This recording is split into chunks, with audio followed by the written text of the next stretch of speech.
Hello, this is Professor Kathryn Wickham. I teach in the traditional program in NP3. However, I do have a background in pediatrics and particularly for this presentation with burns. I have some experience working with our burn team at Integris at the Baptist Medical Center and primarily in the pediatric intensive care unit.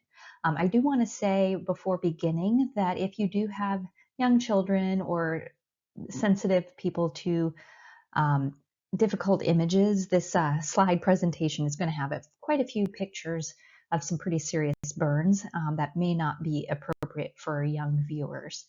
But that's also to inform you that there are some difficult images in your textbook. This presentation does include many of those images out of your book. So I just wanted to let you know that before we get started.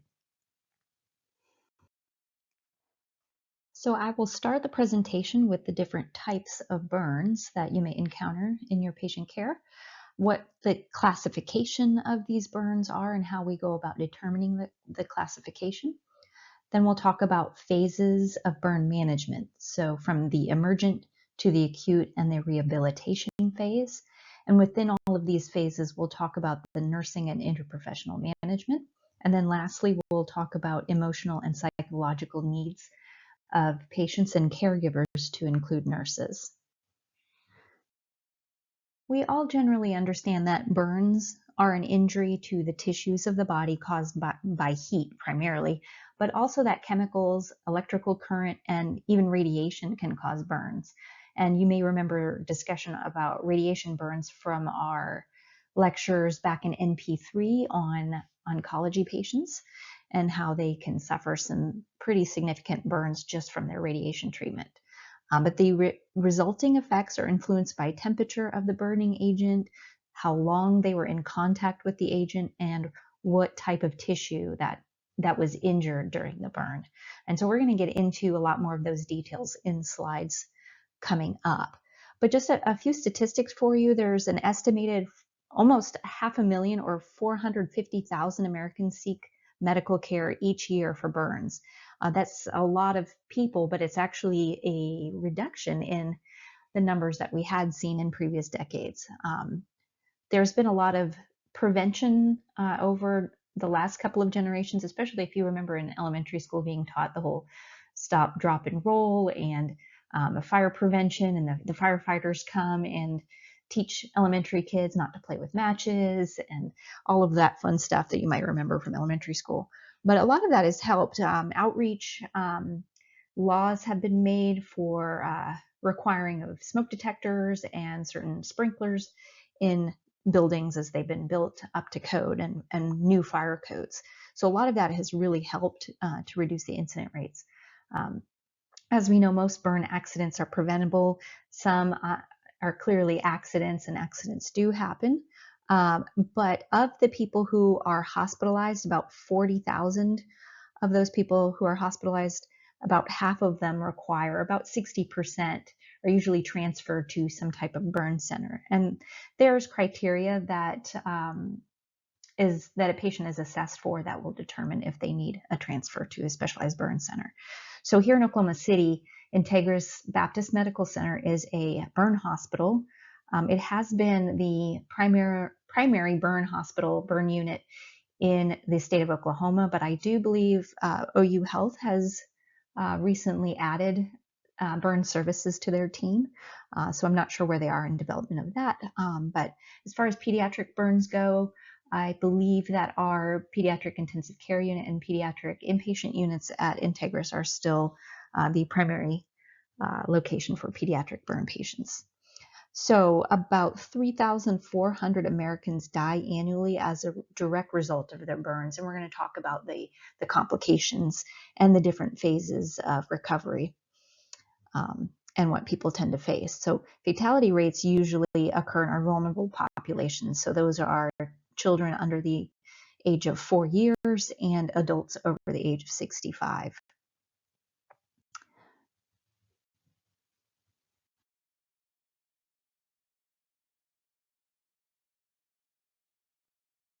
Here is an overview of the types of burn injuries that we are going to discuss, primarily thermal, chemical, and electrical, but we will talk about smoke inhalation injury as that is a common complication, especially if the burn is located in the head, neck, and chest area.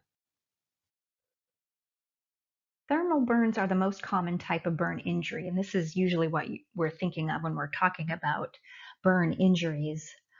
But this is exposure to some external heat source, such as hot metals, scalding liquids, steam, or flames, usually caused by fires when cooking, particularly grease fires, house fires, smoking, use of gasoline for clearing or incineration of debris or lawn garbage. We do see in pediatrics a lot of burns that come in over the summertime from campfires. A lot of families tend to think that their fire is extinguished, but they don't realize, or children don't realize, that the coals can still be really hot. And some children have fallen in just playing and running around a campfire. So it's really, really important that parents have some awareness when they're camping to make sure children aren't running near their fire pits, things like that. But another frequent type of burn case that I've seen in the PICU comes often from cooking in the kitchen and an older sibling cooking dinner, and their younger sibling seems to reach for the pan and have dumped grease on themselves, or a younger kid's trying to heat ramen noodles in a microwave, and as soon as they pull that cup out, they don't realize how hot it is, and they pour boiling hot water all over them, and that can get them into the hospital pretty quickly. So the severity of those injuries, like I mentioned earlier, are going to depend on the temperature of the burning agent and how long that agent was on the skin. Chemical burns occur when there is contact with some type of acid, which is found in most household cleansers, or alkalis, which could be wet cement, oven and drain cleaners like your Drano.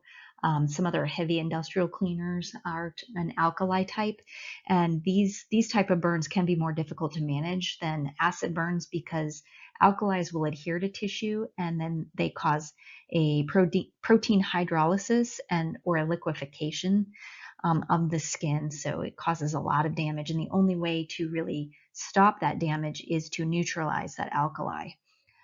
Organic compounds can include petroleum type products like gasoline, um, and they can cause a contact burn and a systemic toxicity. So dangerous chemicals are all over. This is why you usually do some type of hazmat or chemical training whenever you're employed somewhere that there is potential for exposure to chemicals. On the slide, it lists lye, sulfuric acid, common chemicals used to unclog sinks, like we mentioned earlier, that wet cement, oven cleaners, these are your alkalis, and then your phenols and your petroleum products. So with chemical burns, if the chemical is splashed, it can clearly injure your eyes, as well as the skin. It can affect the respiratory system from vapors, which can also result in liver and kidney damage. So a bit of first aid about chemical burns is, one, they should be quickly removed from the skin, whether with copious amounts of water, if that's not something that's going to interact with the chemical. Clothing with that chemical, if it's saturated, should be removed so that it's no longer in contact with the skin. And keep in mind, tissue destruction may continue up to 72 hours after a chemical injury.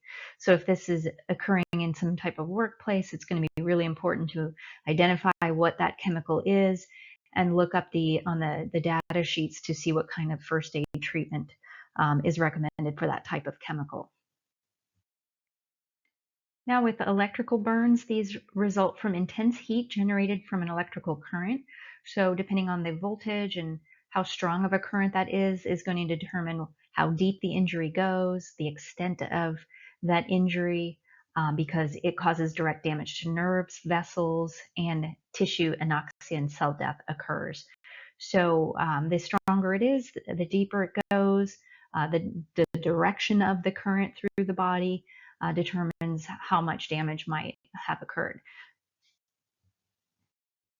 So here is an image of an electrical burn. This is the posterior side of this particular patient. This is a figure in your textbook. This looks pretty bad as it is in this photo, but what it's not showing you is the extent of the damage on the inside of the body. So that's what's really concerning here. But you can see coagulation of the blood supply at the contact area, and this is where that electrical current has passed through the skin. So this photo shows the arrow is pointing at where the electrical current passed through the skin for this particular patient, but you can see lots of other superficial burn injuries and necrosis in this photo. So just like with inhalation injuries, which we're going to talk about next, a rapid assessment of the patient with an electrical injury is essential. Usually an electrical burn patient is going to be transferred to a burn center just because of the complexities that can happen. And it's very, like I mentioned earlier, it's difficult to determine how much damage is done internally just by looking at the surface of the skin. So this severity is going to depend on, again, the amount of voltage that they were exposed to, which tissues were affected, because different tissues offer different amounts of resistance based on the densities of that tissue. So for example, fat and bone are more resistant than, or offer more resistance than nerves, blood vessels, which offer the least resistance. So the current can travel through more of that kind of tissue.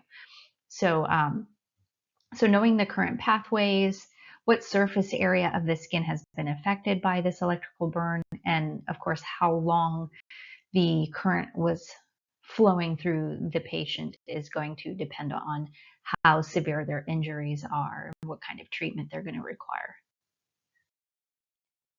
So determining where the electrical current contact points are and obtaining history of the injury helps to reveal the probable path of the current and potential areas of injury. So current that passes through vital organs can be more life-threatening than current that passes through other tissues. So severity of the injury is, again, difficult to determine if you're only looking at the surface of the skin and those contact points. But much can be assumed when you look at how the injury occurred, what were they exposed to, and the skin surface level injuries can give you kind of an idea of what type of injury you're looking at underneath the skin. And so contact with an electric current can cause muscle contractions that are so severe that it can be strong enough to fracture long bones and even vertebrae.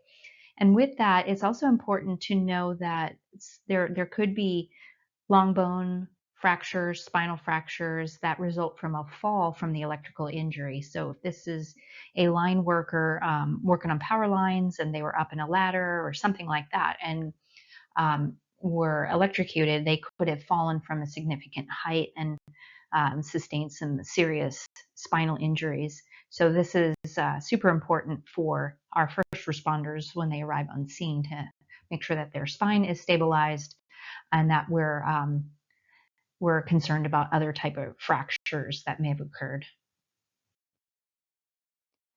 Patients with electrical burns are at significant risk for dysrhythmias, cardiac arrest, severe metabolic acidosis, and myoglobinuria, which is myoglobin is a protein found in skeletal and cardiac muscles. So if current had affected those organs, you can have a release of that protein into the urine, which can then lead to kidney injury or acute renal tubular necrosis. So that can be really severe. The electric shock event can cause immediate heart standstill or even ventricular fibrillation. Delayed dysrhythmias or arrest can occur. Usually within that first 24-hour period is their most vulnerable time, but this can happen without warning. Myoglobin, like I mentioned, from the injured muscle, and hemoglobin from damaged red blood cells are released into the circulation whenever massive muscle and blood vessel damage occurs. So this released myoglobin travels to the kidneys, blocks the renal tubules, and can result in the acute tubular necrosis that I mentioned previously. And eventually this leads to acute kidney injury and renal failure. Smoke inhalation injuries come from breathing in noxious chemicals or hot air or smoke from fires. This obviously can cause some damage to the tissues in the respiratory tract. Redness, airway edema can result, and this is a major predictor of mortality in burn patients. So if they've been in a house fire, that's usually our primary concern, is the injury from the smoke inhalation. So rapid initial and ongoing assessment is going to be critical, especially in that first 12 to 48 hours as pulmonary edema may start to develop. So there are 3 types of smoke inhalation injuries. The first we'll talk about is metabolic asphyxiation, upper airway injury, or lower airway injury. So the majority of deaths at a fire scene are usually as a result of inhaling certain smoke elements, primarily carbon monoxide. It's this carbon monoxide poisoning that causes a hypoxia. So when carbon monoxide is produced, it's as a result of an incomplete combustion of the burning materials. So that carbon monoxide displaces oxygen, which is why there is hypoxia. Then there's also carboxyl hemoglobinemia, and as a result, the client is asphyxiated and then death results due to lack of oxygen. Death from carbon monoxide poisoning usually occurs when the CO2 levels are 20% or greater. It is treated with 100% humidified oxygen, and poisoning can occur even in absence of a burn injury to the skin. So just simply breathing in carbon monoxide can result in this hypoxia. So this is why carbon monoxide detectors are now recommended in homes. You don't necessarily have to have a fire to have the carbon monoxide present. So homes with poorly ventilated gas stoves, or poorly ventilated gas fireplaces, or even wood burning fireplaces. So again, this is from an incomplete burning of combustible materials. The urgency with the upper airway injury occurs when that mucosa is damaged in the mouth, oropharynx, or larynx, because that swelling starts to occur and can completely close off someone's airway. This also can make it really difficult to intubate these patients.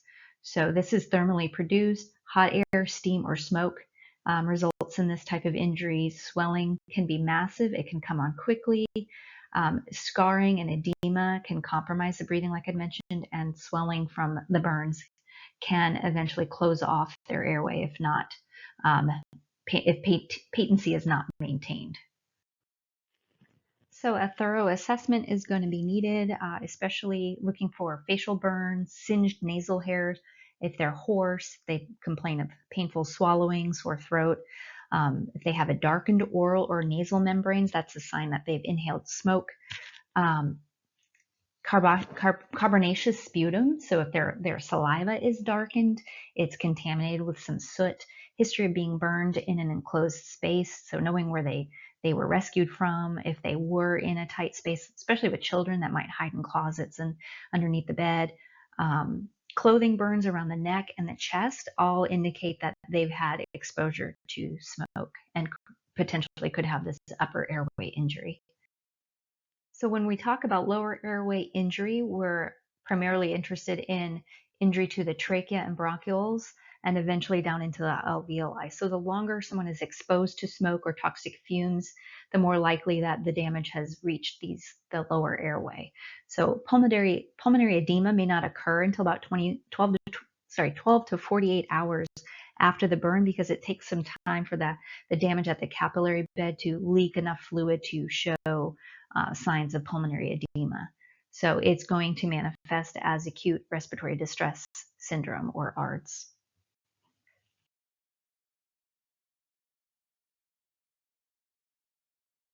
Once we've identified the type of burn, now we're going to be looking at the classification of these burn injuries. So the American Burn Association has referral criteria that helps determine whether a patient is going to be needing transfer to a burn center or a specialized facility. Most of the time, burns can be treated in community hospitals. However, if the depth and the extent or location of the burn indicates or meets this criteria, then they will be transferred to the nearest burn center.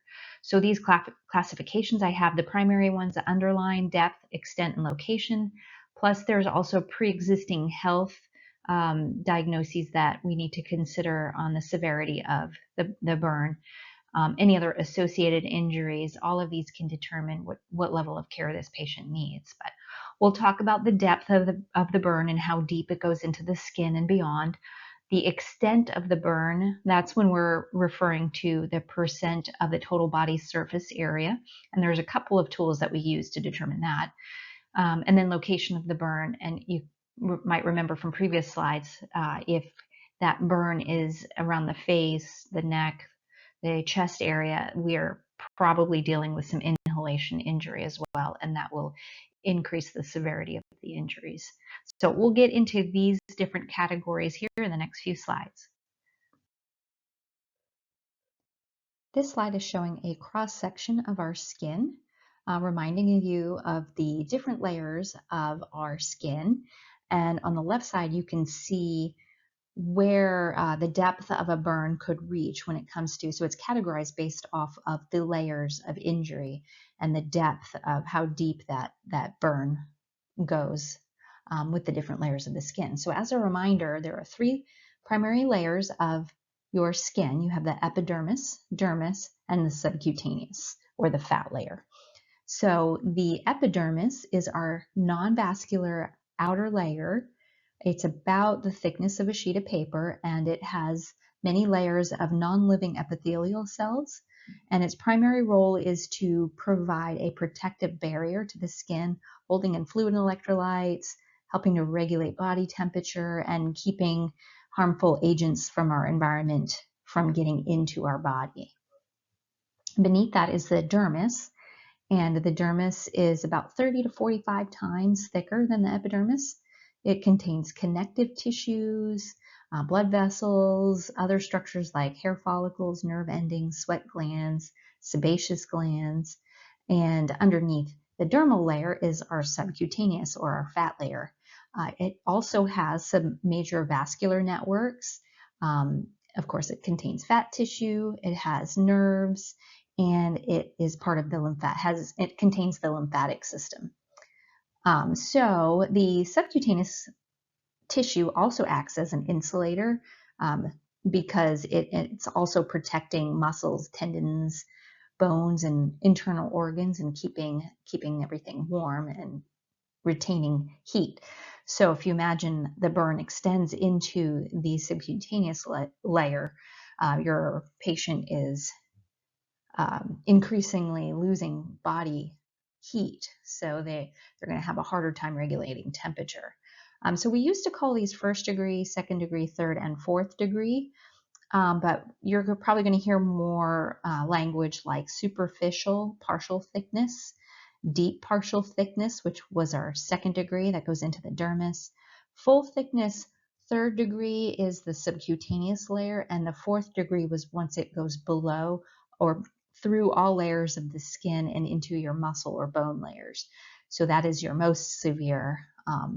But again, sometimes you'll hear first, second, third, and fourth degree. Usually you're going to hear superficial partial, deep partial, and full thickness. So again, with burn depth and how we classify it, they are commonly known by degrees, first, second, third, and fourth, but the American Burn Association classifies them according to the depth of the skin destruction, so partial thickness and full thickness burns.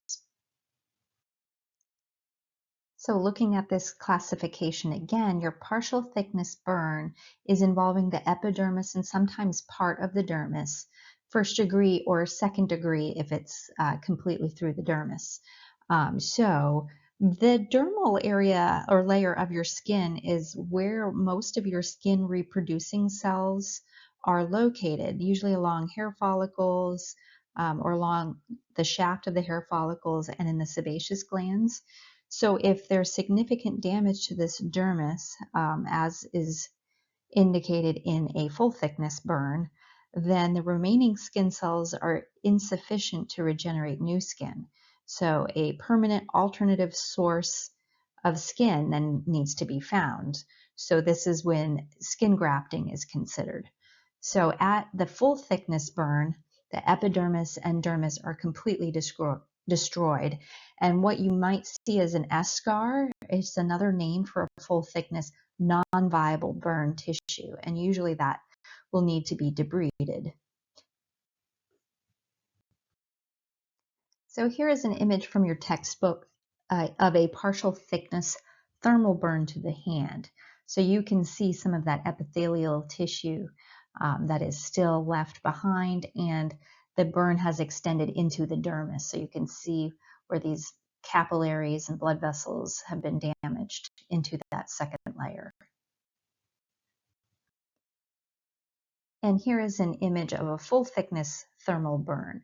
So you can clearly see the eschar right here, this blackened necrotic tissue deep into the layers of the skin. And this whitish, yellowish area is subcutaneous tissue. You can even see tendon in here. It's clearly gone through the dermal layer and down into the subcutaneous and beyond. Here is an image of a partial thickness burn due to immersion in hot water, scalding hot water. So you can see a line where the layer of the water had contact with the skin. So this person looks like they either fell into some really, really hot bath water, or it could have been an intentional burn. If this is a patient who requires total care for bathing and is assisted into a bath, perhaps. Sometimes these type of injuries are intentional and sometimes they're accidental. And so these are things that we need to get clear with the history. Usually our providers are going to look into and question about the history, look for consistency in the story. Sometimes you'll see these type of injuries that are like a stocking and glove injury when it comes to intentional trauma. So some children may be dipped into a bath of hot water as a form of punishment, and they get a burn on their feet that look like stockings, or their hands are immersed into really scalding hot water and it looks like they're wearing red gloves. So the immersion in hot water is one form of burn that usually results into this partial thickness type burn, again depending on how long they were exposed to the thermal agent. Our next criteria in determining the extent of the burn is considering the total body surface area affected by the injury. And so there are different tools that we use, the Lund-Browder chart, the rule of nines, or the sage burn diagram. So the Lund-Browder chart is the most accurate because it takes into consideration age. It's especially more accurate in a pediatric patient, but it considers the different proportion of body parts for children all the way up through ages into adulthood. So if you remember from pediatrics, an infant's head is much larger in proportion to their body than it is for an adult. So that chart is going to be the most accurate. And then the rule of nines is what you're probably going to hear more when you're studying for NCLEX or those type of quizzes that you can take to study for your boards. Are probably going to talk about the rule of nines a lot. This is what you hear about more often, especially in smaller community hospitals. It is used for primarily adult patients in the pre-hospital setting. So our EMS, our first responders are going to use this rule of nines, or maybe used in the emergency department setting. Once someone is determined, or it has been determined that they need extensive care at a burn center, they may be transferred, and then an even deeper assessment is done as far as body surface area. So this sage burn diagram is what I'm familiar with using over at our pediatric intensive care unit in Baptist Children's.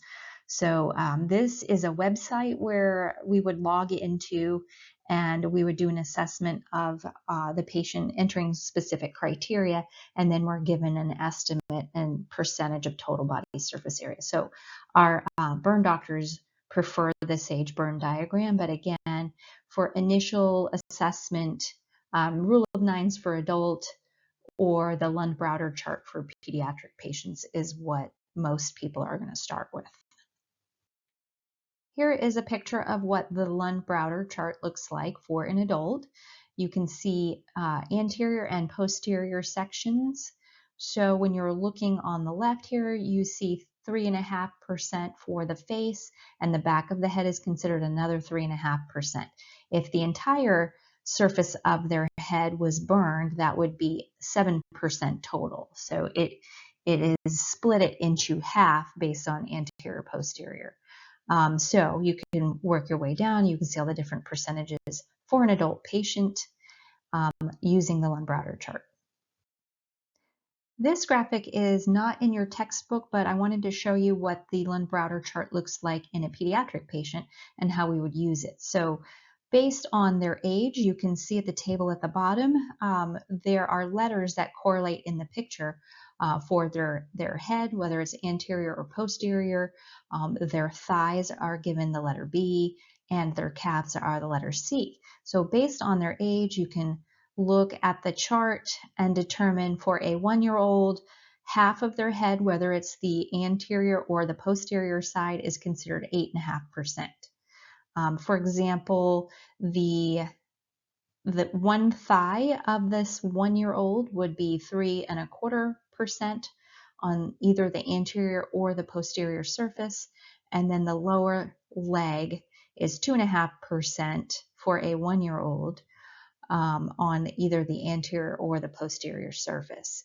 And then you can see all the other areas that are given their own percentages, but primarily it's the head and the legs that will differ depending on their age. And then you would add up all of the exposed parts to determine their total body surface area affected by the burn.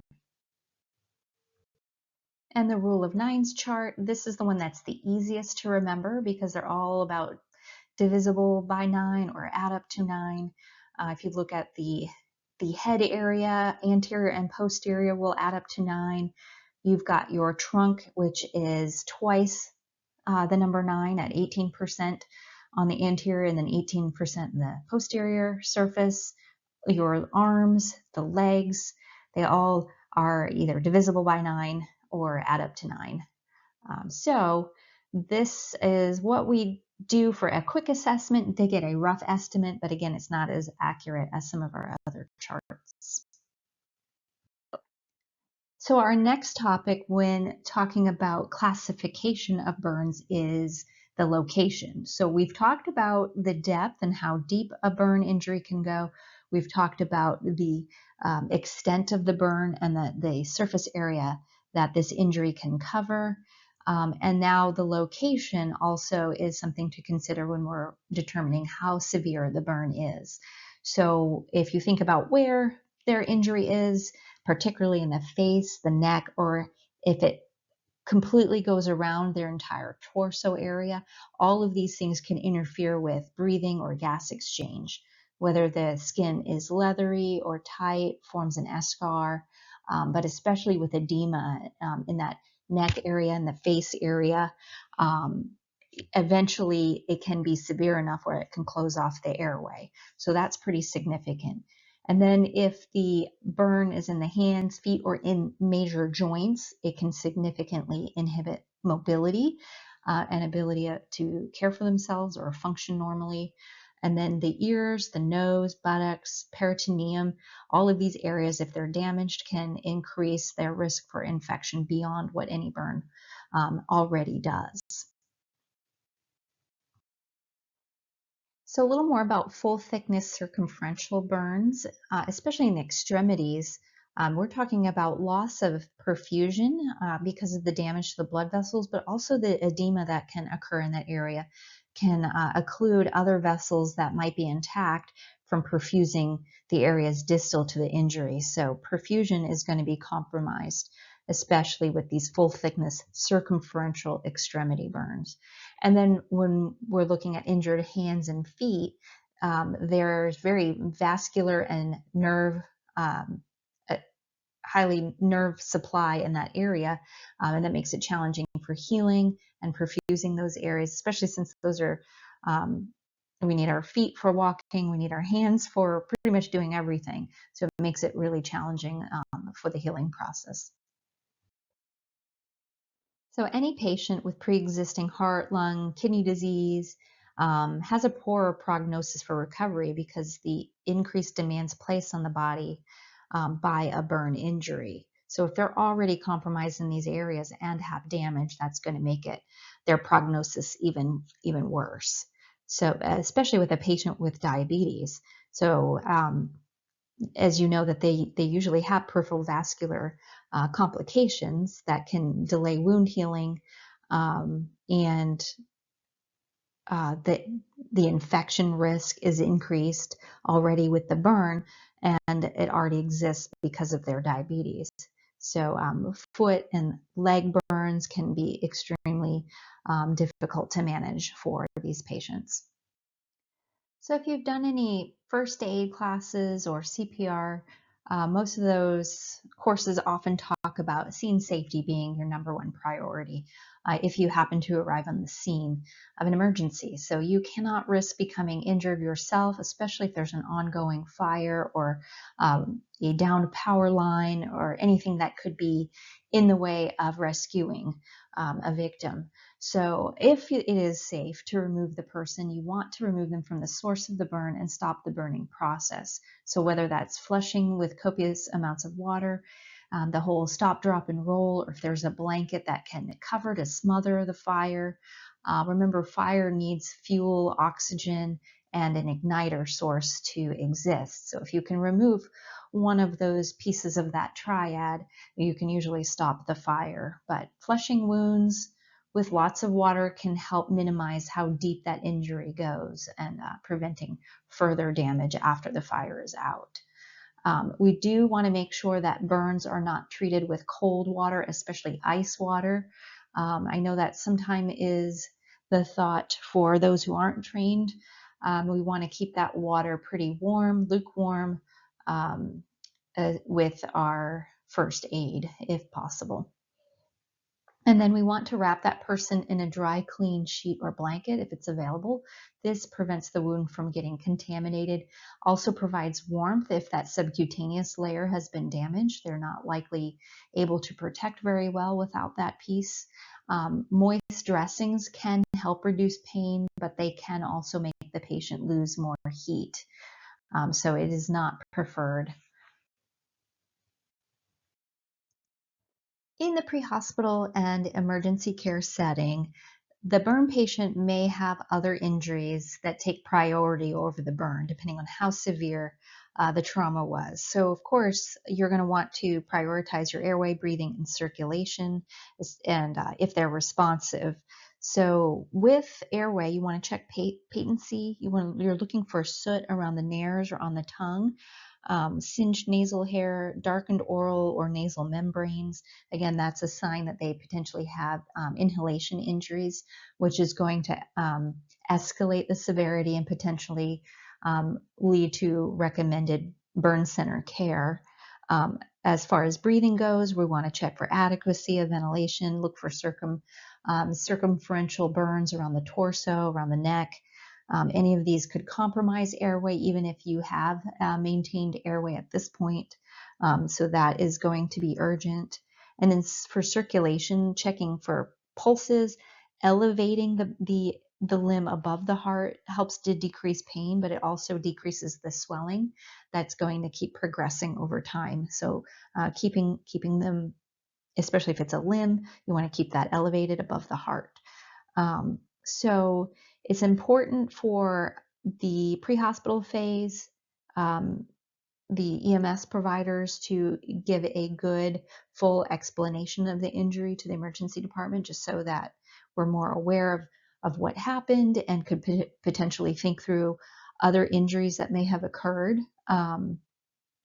especially if the injury involved entrapment in a closed space, as far as the inhalation type injuries, hazardous chemicals, electricity, any kind of fall trauma. And for chemical burns, they're best treated by quickly removing any solid particles from the skin, any clothing that might still have chemical on it, or else the patient might be continually experiencing further burn damage while they're with us in the emergency room. And the affected area, we were talking about flushing in the last slide with copious amounts of water for irrigation, but the time frame for that is about 20 minutes to even up to 2 hours post-exposure. So we may be continually wanting to flush some of these wounds. If the eyes were involved with a chemical exposure, there are usually these eye bath stations, and tap water is acceptable to use for flushing eyes. And again, remember that tissue destruction can continue for about up to 72 hours after a chemical burn. So this is why we're frequently flushing to assure that the chemical has been completely removed. So one other thing to keep in mind, if we're cooling the injured area, we want to make sure that we're not going to be cooling longer than 10 minutes to prevent hypothermia in patients that have large burns or burns that cover a large amount of the body surface area. So keeping a good core temperature measurement is going to be helpful to make sure that we're not putting them into a hypothermic state.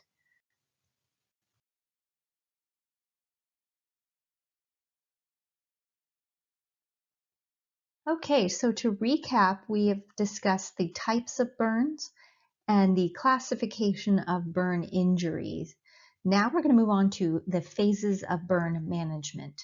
So there are 3 phases we're going to discuss. Our longest one is our emergent phase, or the resuscitative phase. And then we'll talk about the acute phase, or the wound healing phase, and the rehabilitative phase, which is the restorative phase.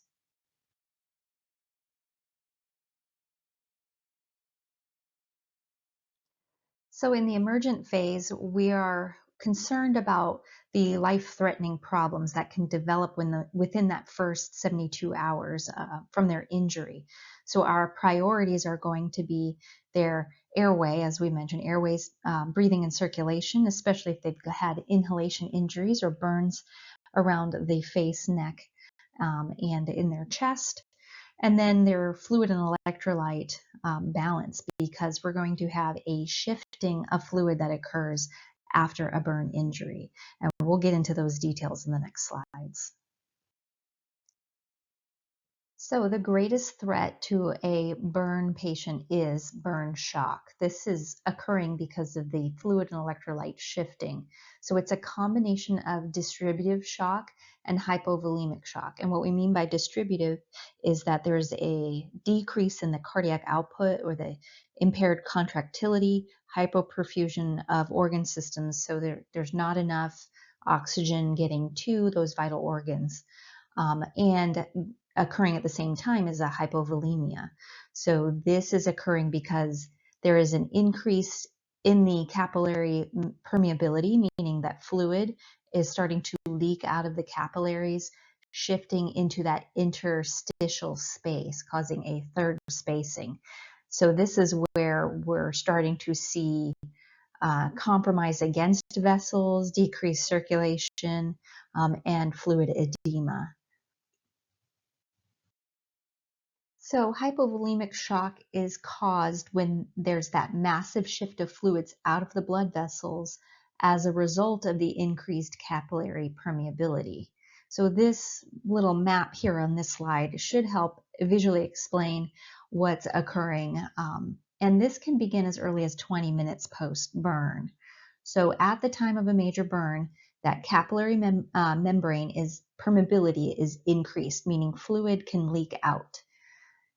So all fluid compartments of the blood begin to leak into the interstitium, causing edema and decreased blood volume in the vascular space. So red blood cells and white blood cells do not leak. So this is just a leakage of fluid. So your hematocrit in your blood is going to increase, and the blood becomes thicker or more viscous. So the combination of decreased blood volume and increased viscosity produces increased peripheral resistance. So burn shock, which is a type of hypovolemic shock, rapidly ensues, and if it's not corrected, death can result.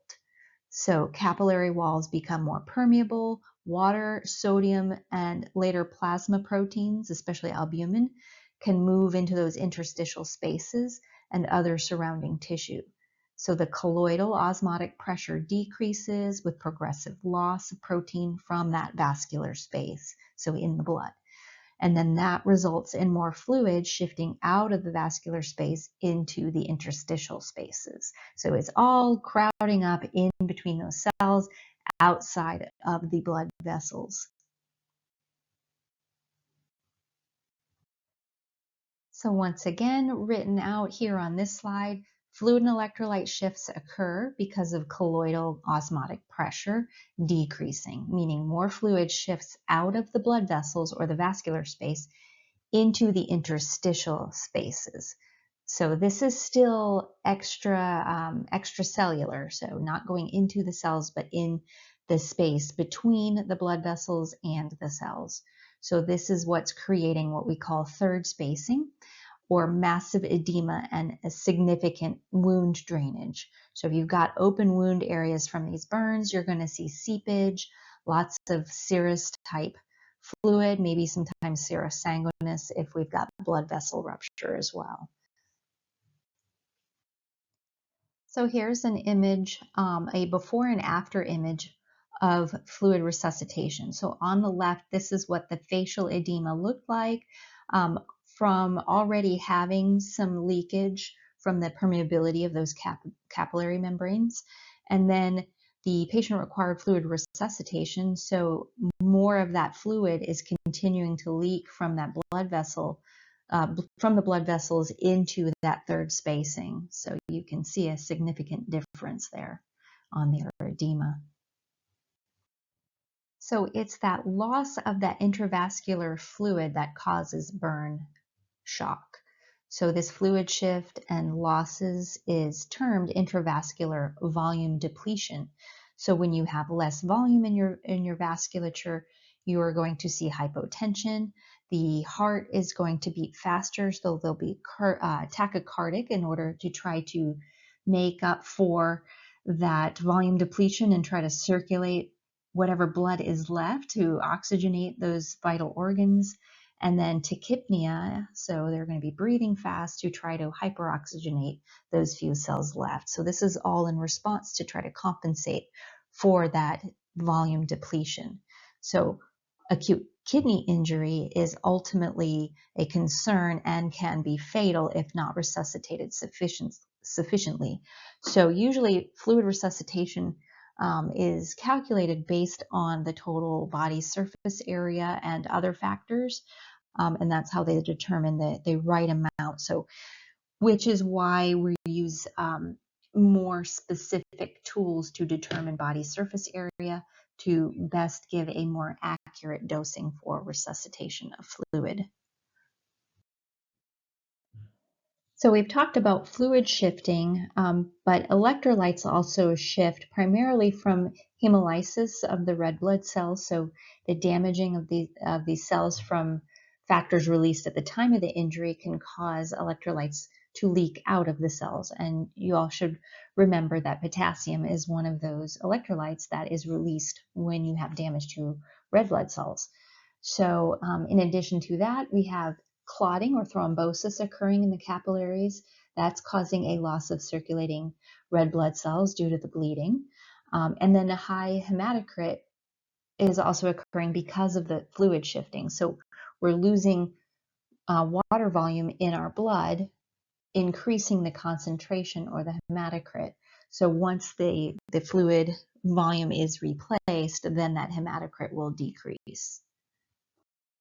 And on this slide, written down for your note taking, this is where your potassium I mentioned is shifting outside of the cells because of the hemolysis that occurred. And sodium is going to rapidly move into the interstitial spaces and stay there until edema formation ends. So, water is attracted to sodium, and this can worsen some of that edema as a result. So this is an illustration of what I just explained. So this purplish blue line right here in the middle, above it is what's happening. So we lose the capillary seal and water can seep into the interstitial space, bringing sodium and albumin along with it. Potassium could be leaking out of the cell. Over time, sodium may go into certain cells, but more water is going to build here until we can maintain fluid balance and restore it. So toward the end of this emergent phase, capillary membrane permeability can be restored if the proper fluid replacement is adequate. So we'll gain some balance, restore this permeability, and water from the interstitial spaces will return back into the vasculature. So let's pause here and do a practice question. So a patient who is admitted to a burn unit is hypovolemic. A new nurse asked an experienced nurse about the patient's condition. So which response by the experienced nurse is most appropriate? Blood loss from burned tissue is the most likely cause of hypovolemia. Third spacing of fluid into a fluid-filled vesicle is usually the cause of hypovolemia. The usual cause of hypovolemia is evaporation of fluid from denuded body surfaces or exposed body surfaces. Increased capillary permeability causes fluid shifts out of blood vessels and results in hypovolemia. So which of these do you suspect is the correct answer?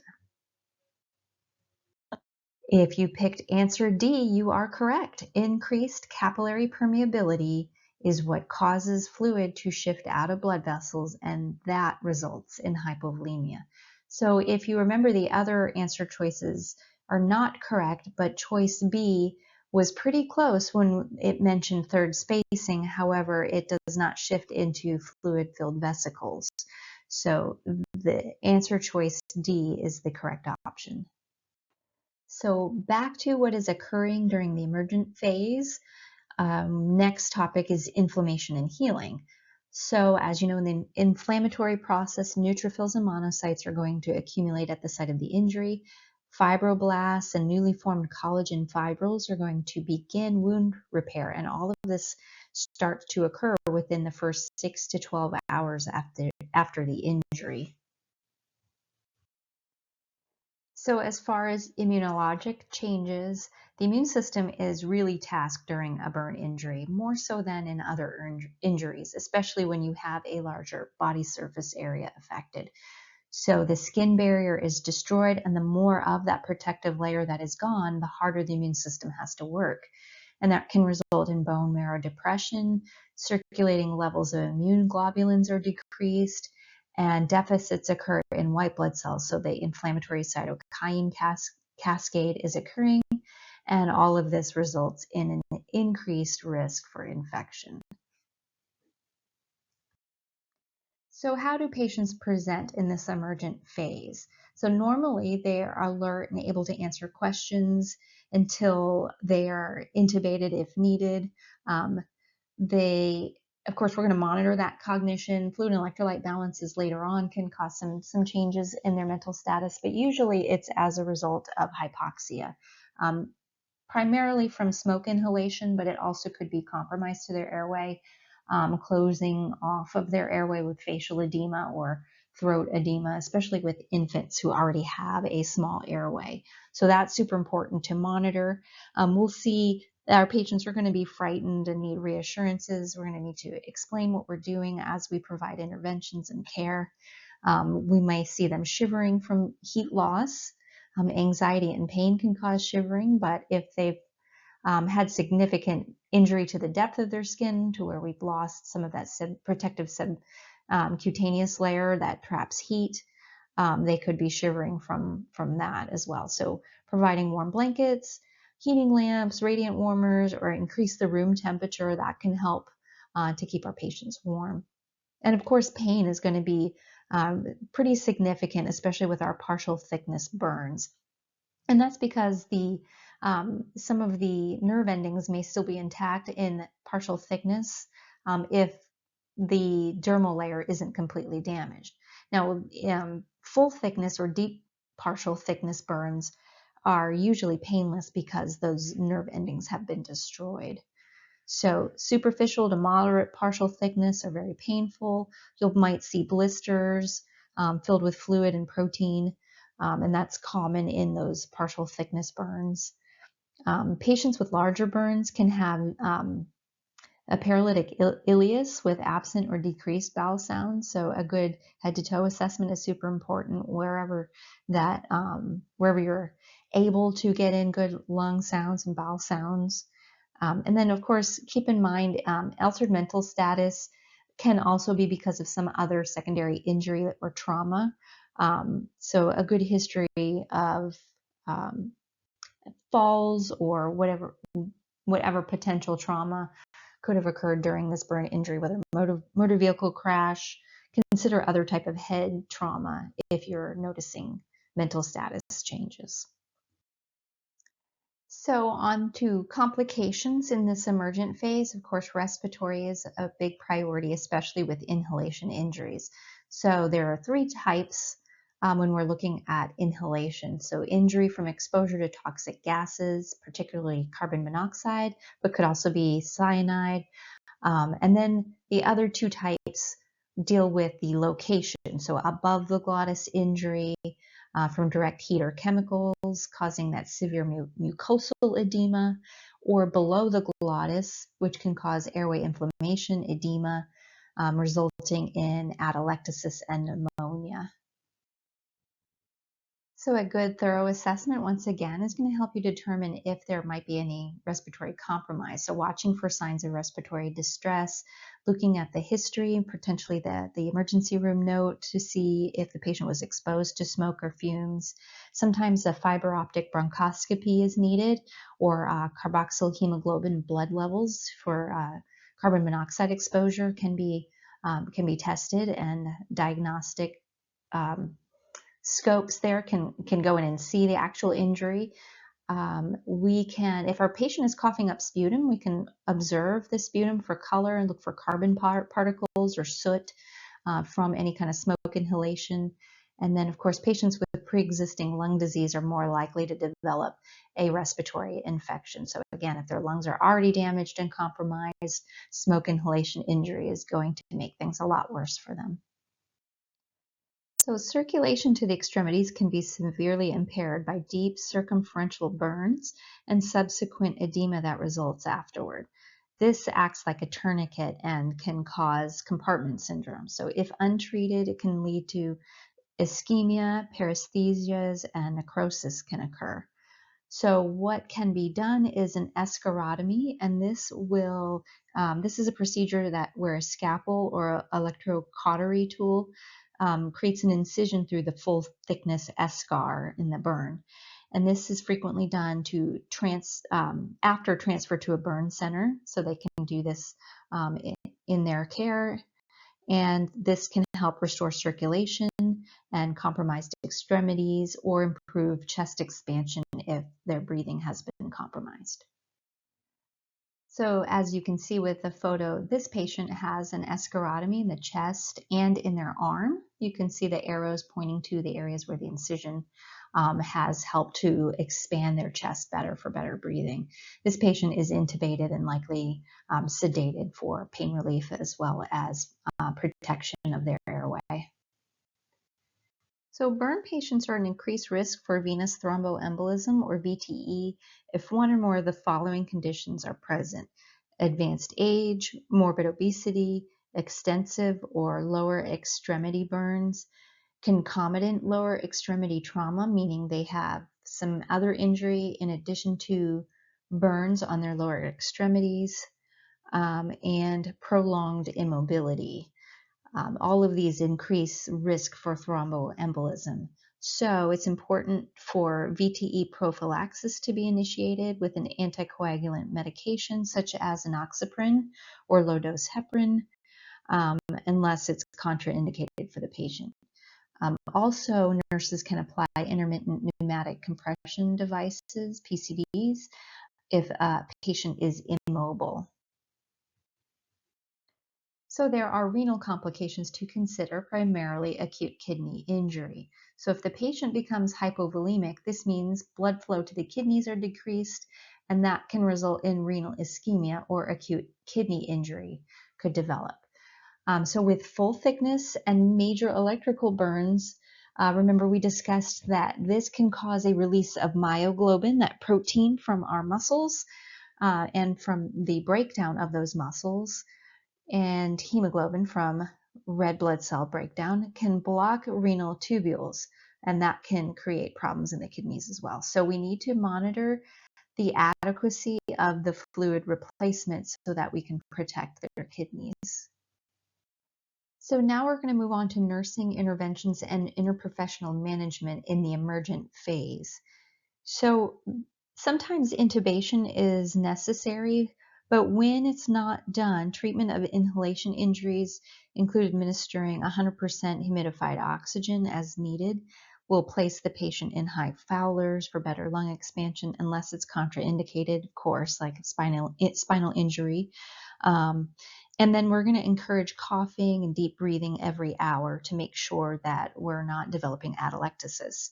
So we'll reposition the patient every 1 to 2 hours, and we can provide chest PT and suctioning as needed to mobilize secretions and make sure we clear a lot of the soot and any kind of debris that might have inhaled out as they have a productive cough. So if severe respiratory distress develops, intubation and mechanical ventilation are then started. ABGs could be monitored for their respiratory status, telemetry, pulse ox, capnography. If they need frequent labs, we'll probably place an arterial line on these patients. And intubation might eventually turn to early endotracheal intubation for better protection of that airway, depending on where the burns are. But airway management frequently involves the endotracheal intubation. Early intubation removes the need for that emergent tracheostomy after respiratory problems have become apparent. In general, the patient with major injuries involving burns to the face and neck requires intubation within about 1 or 2 hours after that burn injury. And that's because that swelling and airway compromise can really take hold pretty quickly. But early endotracheal intubation is likely the plan, especially with severe burn in upper airway. So when it comes to fluid therapy, think 2 for 20. If the patient has greater than 20% total body surface area burns, they will need 2 large bore IV lines. And for significantly greater than 20%, a central line is almost always going to be indicated. The Parkland formula is most commonly used for fluid replacement, and you would expect some kind of colloid, lactated ringer solution, or even albumin might be used, but that will be held off until at least after the first 12 to 24 hours when that capillary permeability is returned to normal.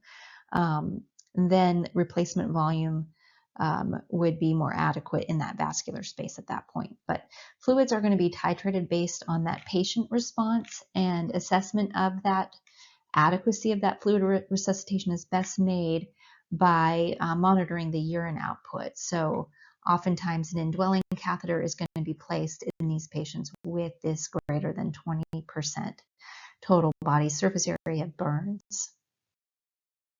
This is a reminder that when performing wound care, these patients are more susceptible to infection, and as their immune system is compromised, and they have less protective barriers with extensive burns.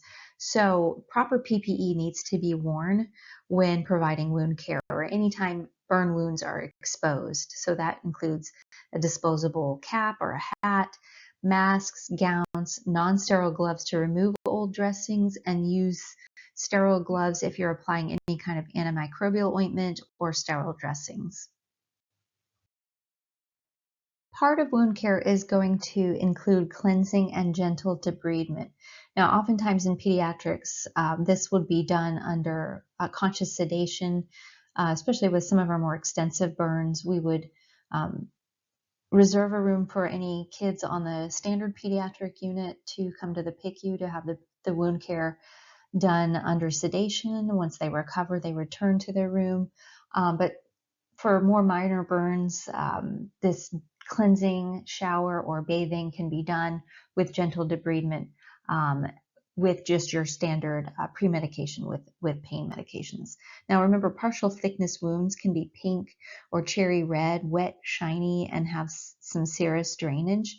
These wounds may or may not have intact blisters, and they are very, very painful when touched. So this is the reason why many of our burn care or dressing changes need to be done with some conscious sedation. Full thickness wounds have no blisters and only have minor localized sensation mostly in the wound edges, because most of the nerve endings deep within the wound have been destroyed.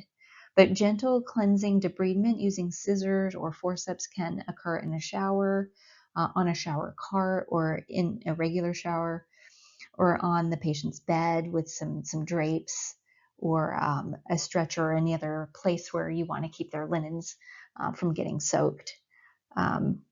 Patients usually are anxious for this first dressing change or wound care, so they're going to need a lot of emotional support, especially in kids. There's usually the memory of the incident, and they're still feeling quite a bit of pain, so knowing that any kind of movement in that area, removal of old dressings, are going to be extremely painful. So we usually plan for some pre-medication of pain medicine.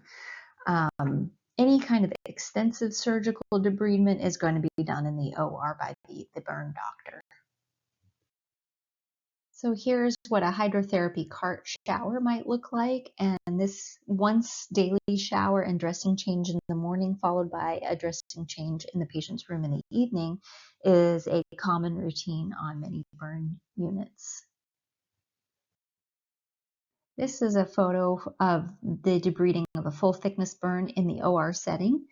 So during debridement, necrotic skin is removed, and releasing escharotomies and fasciotomies are done in the OR, usually in burn centers as well by burn physicians. There are lots of options when it comes to dressings and wound care for burn patients. At Integris, on the pediatric unit and primarily in the PICU, we had a burn cart that had different drawers with all kinds of antimicrobial creams, Zeriform dressings, non-adherent type dressings, Curlex, wound netting that helps hold dressings into place so we don't need to use tape. And those are the stockings are really, really helpful for large surface area burns and keeping them covered. We can kind of create sleeves or shirts out of burn netting. We use a lot of it. This cart can be moved near the patient's room. We usually leave it outside the room to avoid contamination, but we can gather the supplies we need from the cart and keep it nearby for dressing changes. But some dressings have antimicrobial embedded in them, so we don't need to do them as frequently if some patients can't seem to tolerate the once or twice a day changes. So some of those dressings can be left on for even up to 2 weeks if they stay intact that long. It depends on the product. We haven't used any of those super long ones, but there are some things and creams that we can put on to extend the life of the dressing. But most of the time, infection is actually something that comes from the patient's own flora, mostly like skin flora, respiratory bacteria, or even from their own GI tract. So it's important that when we're planning that we're not going to cross-contaminate, we want to make sure that nurses assigned to our burn patients aren't also taking care of infectious patients where we can cross-contaminate. So we want to make sure that we are keeping these patients exposed to the least amount of nosocomial infections as possible. So we try to keep it very, very clean and maintain these dressings as much as possible. Some burn centers support the concept of moist wound healing and use dressings that are moist that cover burned areas, for the exception being facial burns. But the silver sulfidine is a common product that's placed on gauze dressings for certain types of wounds. Again, some of the gauze is not used because of how it adheres to the skin. And then there's other dressings where we might want to use the moistened gauze to act as a mechanical debridement once we change that dressing out and it has dried with the burn. So it will tear off dead tissue in the removal process of an old dressing. But here's a picture of Silvadene. It's kind of a white cream. You can't really see it as well in this picture, but it's applied on your standard gauze dressings before a dressing change. Some other things to consider, especially when it comes to facial burns, is that they may just be covered with ointment and gauze without the wrap, especially in those first few days where there's significant swelling occurring. We don't want to compress the face or the airway, especially. So that will be limited until that capillary permeability has been resolved, and then we can probably use some burn netting to hold dressings in place over the face. But also, if there are burns on the face, there's potential for damage done to the eye. So an eye exam is going to be necessary. We may have artificial tears prescribed to help with moisture, restore moisture to the eyes for protection and for comfort.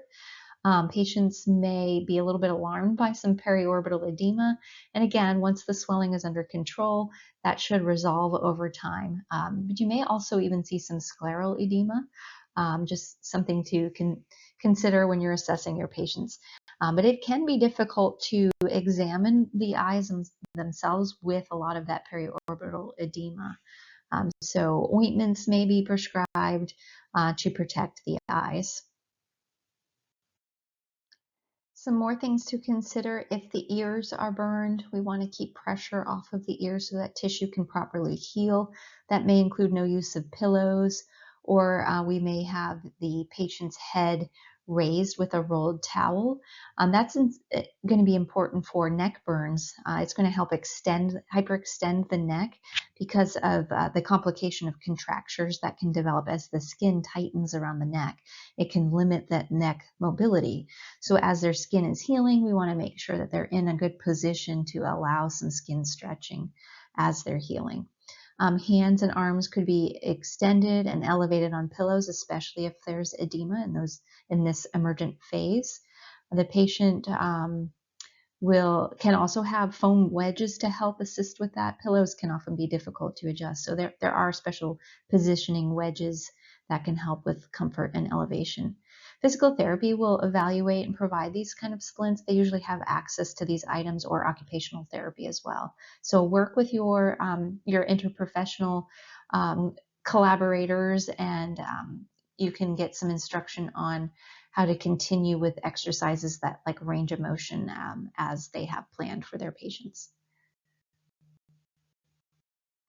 So remember, the perineum is an area that is in increased risk for infection. If there's burns in the perineal area and any potential exposure to stool or even urine can cause problems in that healing process or risk for infection. So we want to keep it as clean and dry in that area as possible. We always want to evaluate whether an indwelling catheter is necessary and remove it as soon as possible, as we would for any patient, but particularly in these higher risk patients for when it comes to infection. Fecal diversion devices can be used for loose stools, especially if there are burns to the buttocks or their rectal area. Because fecal, is a huge source of infection, especially to an open wound in that area.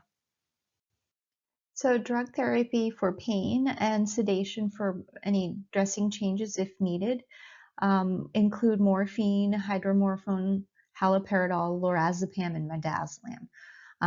Midazolam and morphine are more often used in pediatric patients, the others in adults, to include morphine and Versed as well. These are fast and effective, especially in the early emergent phase of the burn. But do keep in mind, if you have large surface area burns, These drugs are going to slow down gastric motility, and they're already at risk for a paralytic ileus or other GI complications. Tetanus immunization is routinely given to burn patients because of the likelihood of anaerobic burn wound contamination. So this is from the exposure to these toxins during the time of the burn. So if the patient has not had an immunization within 10 years, they may consider tetanus immune globulin. Otherwise, they may go ahead and revaccinate these patients as a preventative. Because patients are in a hypermetabolic state, meaning their body is busy working on the healing process, their resting metabolic expenditure can be increased by 50 to 100% above their normal. So, and this is contributed by the core temperature also being increased, catecholamines released, stimulates catabolism and heat production, and massive catabolism occurs with protein breakdown and increased gluconeogenesis. So the body's working really hard here, and nutritional support is going to be essential, especially in the early hours of their healing. Starting nutritional support early, within hours of the burn injury, significantly reduces complications and mortality. It optimizes burn wound healing, and it minimizes the negative effects of hypermetabolism. It also can increase GI motility, increase intestinal blood flow, and preserves the GI function as they're progressing in their healing process. So for patients who are not intubated and have a burn of less than 20% total body surface area, they're usually able to eat enough to meet their own nutritional needs. But if not, or if they're severe burns greater than 20%, they may start enteral feedings, and this replaces the need for parenteral feeding, which is clearly more preferred for the preservation of the GI function to continue with enteral type feedings. But usually we'll start at a slower rate and increase the rate to our goal within the first 24 to 48 hours. So supplements or enteral feedings can provide that optimal condition for wound healing. It's going to include high protein, high carbohydrates, and may be supplemented with vitamins. Now keep in mind, if a patient is getting enteral feedings, as usual, we are checking residuals and making sure the patient is tolerating, but keep in mind these patients also might be on some significant pain medication that can slow down gastric motility. So if they become nauseous or they're vomiting, that's a concerning sign. And we also want to be listening to their bowel sounds to make sure that that motility is maintained and things are moving along. So let's pause here and wrap up this section with another practice question. When monitoring initial fluid replacement for the patient with 40% total body surface area, deep partial thickness, and full thickness burns, which finding would most concern the nurse? Serum potassium of 4.5, urine output of 35 mils an hour, decreased bowel sounds, or blood pressure of 86 over 42. If you chose answer choice D, you are correct. Blood pressure of 86 over 72. Now, the potassium and urine output were normal, and the parameters we're concerned about here are pointing towards hypovolemic shock. So fluid replacement is assessed by urine output and cardiac parameters. So urinary output should be 0.5 to 1 mil per kg per hour in pediatric patients, or that equates to about 30 mils an hour in adults. Mean arterial pressure should be greater than 65, or systolic BP greater than 90, and heart rate less than 120. So a blood pressure of 86 over 72 is a hypotensive state and likely due to hypovolemia.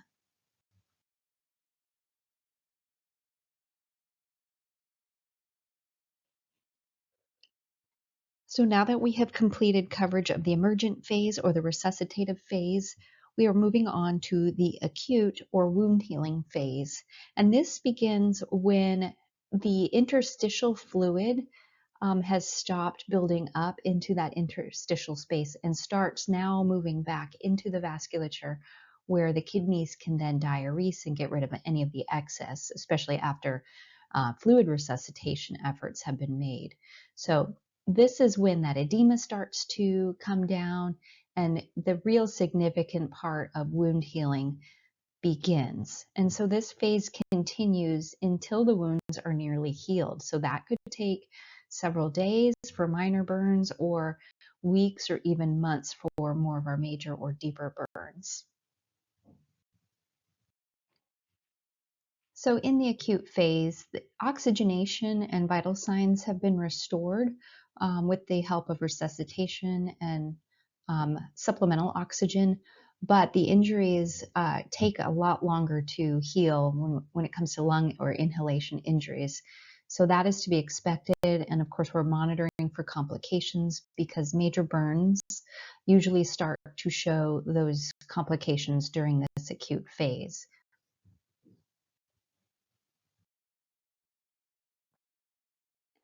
Partial thickness wounds will begin to heal at the wound margins. So basically, epithelial buds in the dermal bed will eventually close in the wound from the outside in. This is spontaneous and without surgical intervention, usually beginning within 10 to 21 days. So margins of full thickness with eschar take longer to separate. So as a result, these wounds are going to require surgical debridement and skin grafting for healing.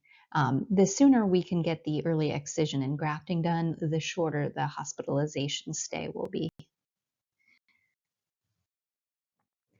We're going to still be closely monitoring the patient's fluid and electrolyte status. And when it comes to electrolytes, sodium is one that we're going to keep a good close eye on. Hyponatremia can develop if these patients have been receiving excessive GI suctioning or decompression of the stomach, especially if they had experienced paralytic ileus or any kind of bowel obstruction. Diarrhea, of course, can cause the patient to lose sodium. And in those cases, we would either want to replace sodium or avoid this dilutional hyponatremia. And this can be from excessive water intake. So with all of their losses, we want to offer alternates for hydration, such as juice, even soft drinks, nutritional supplements, and things like that. So we're going to assess for those clinical signs of hyponatremia, the weakness, dizziness, muscle cramps, fatigue, any signs of headache, tachycardia, and of course confusion if the hyponatremia is low enough. It's possible that our patient could experience the other side of the sodium coin of hypernatremia, especially if we've been giving them fluid resuscitation with hypertonic IV solutions. So manifestations of this include thirst, dry, furry tongue, lethargy, confusion, and possible seizures. So we'll want to make sure that we're monitoring and assessing for those signs and symptoms. We may have a sodium restriction in their IV fluids and in their enteral feedings. When it comes to potassium, hyperkalemia can be expected, especially if a lot of damage was sustained to muscle, deep tissue wounds from these burns. So, and if the patient also has renal failure or any kind of adrenocortical insufficiency, that could worsen this problem for them. So we need to be assessing for manifestations of hyperkalemia, such as heart palpitations, muscle weakness, chest pain, arrhythmias, nausea, vomiting, anything like that. So alternately, potassium could be low and the patient is experiencing hypokalemia if they've got excessive vomiting or diarrhea, again with prolonged GI suctioning, or if they've had IV therapy without the supplemental potassium added to the fluids. So we need to assess for manifestations of hypokalemia. We're looking for fatigue, muscle weakness, leg cramps, dysrhythmias, paresthesias, and decreased reflexes. So a burn destroys the body's first line of defense, which is the skin. So in the acute phase, one of the primary complications that would start to emerge would be infection.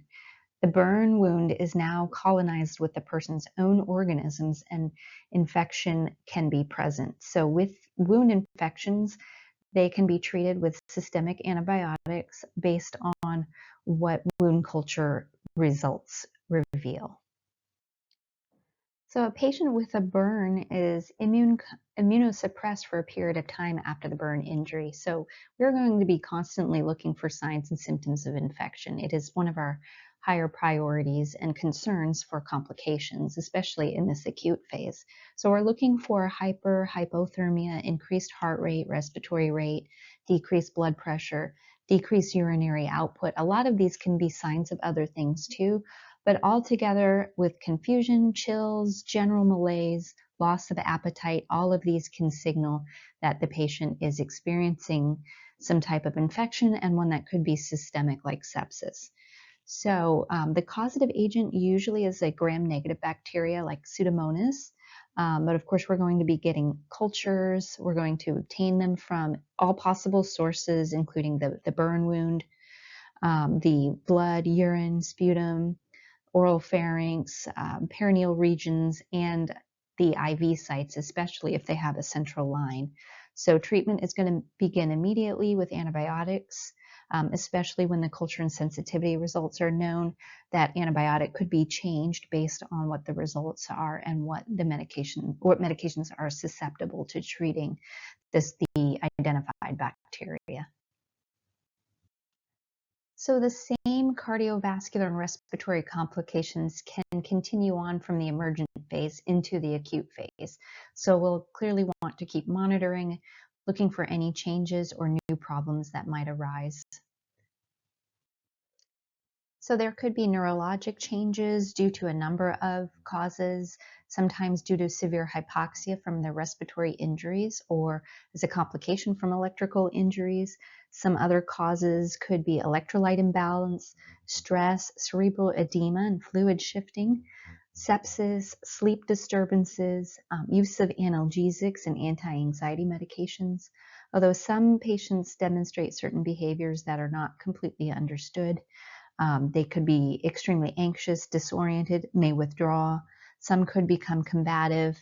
It's a very difficult time. There's a lot of adjustment going on. There's body image disturbance that could be experienced. So some of this withdrawing or combative behavior could be a psychological response or some kind of trauma response from experiencing the burn event itself.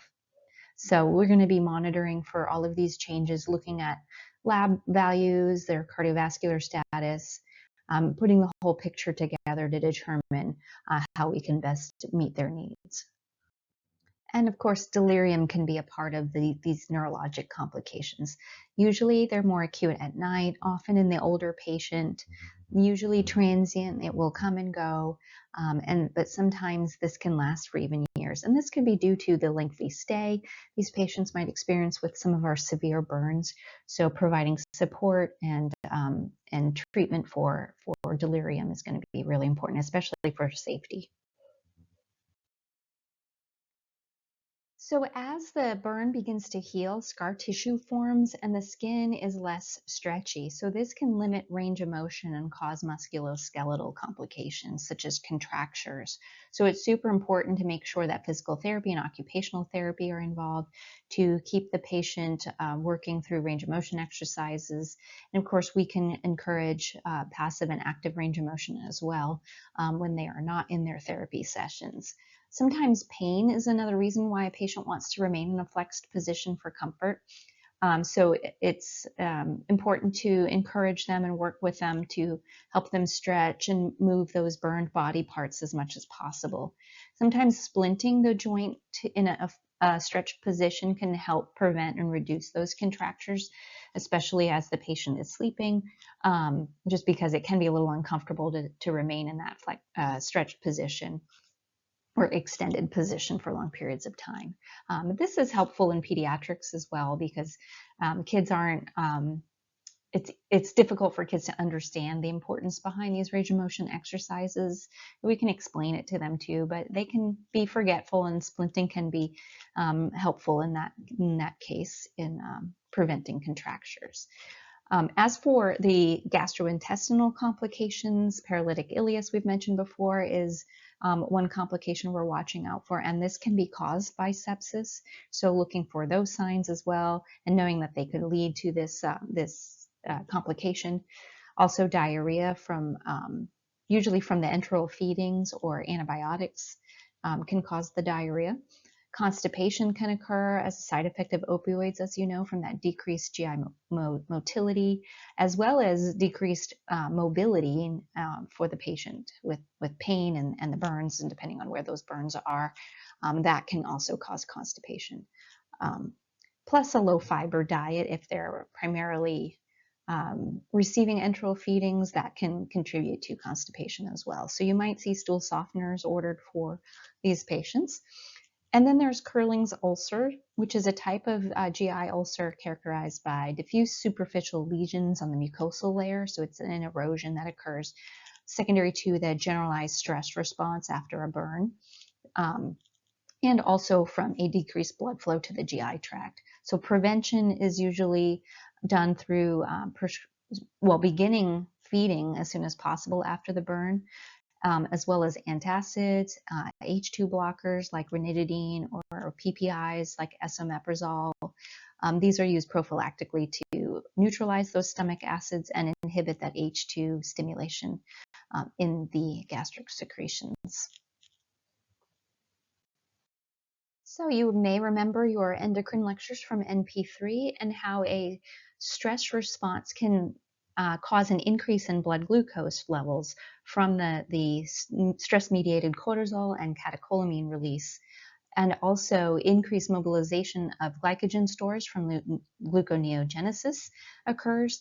And as a result, the pancreas is going to secrete more insulin, but with these higher glucose levels and frequent spikes of insulin, we may also see decreased effectiveness of this insulin due to insensitivity or a resistance in that insulin. So if your patient already has a history of diabetes, with this stress response and the cortisol release, you're likely going to see these patients prescribed with extra insulin, either through their IV or subcutaneous insulin, to help counteract these high glucose levels.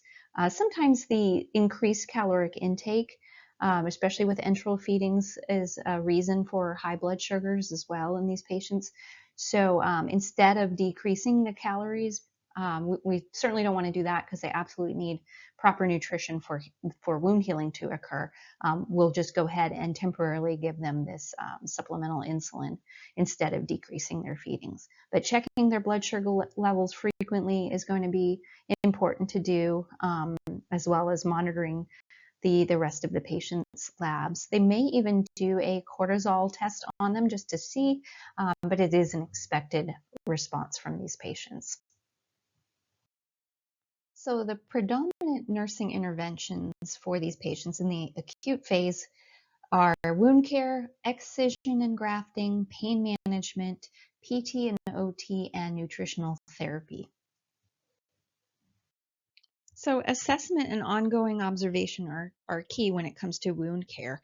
And oftentimes, depending on the burn center, taking photographs of the wounds as it's going through the healing process is part of that observation, and watching to see how the wound is healing from the margins and on inward, or looking for signs of new necrosis.